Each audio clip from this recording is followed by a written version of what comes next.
السلام علیکم ورحمۃ اللہ وبرکاتہ۔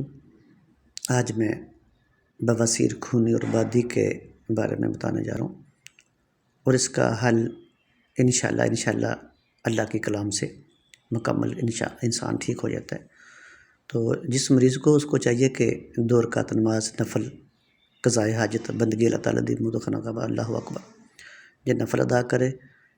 پہلی رکعت میں سورۃ فاتحہ کے بعد علم نشرح سورۃ تلاوت کرنی، اس کو پوری پڑھنا ہے۔ دوسری رکعت میں سورۃ فاتحہ کے بعد الحمد شریف کے بعد سورۃ فیل پڑھنی، اس کے بعد تحیت پہ بیٹھنا ہے، 2 رکعت مکمل کرنی ہے، ربی جعلنی پڑھنی، سلام پھیر دینا۔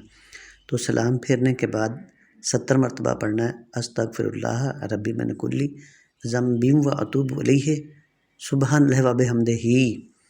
تو اس کو 70 مرتبہ پڑھنا ہے۔ تو اس کے پہلے بھی درود شریف 11 بار ہے اور آخر میں بھی، یعنی کہ اول و آخر 11 بار درود شریف ہے۔ 70 مرتبہ کیا پڑھنا ہے؟ استغفر اللہ ربی من کلی ذنب و اتوب الیہ سبحان اللہ و بحمدہ۔ تو دونوں رکعت کے بعد یہ پڑھنا ہے، اس کے بعد دعا مانگ کے اٹھ جانا۔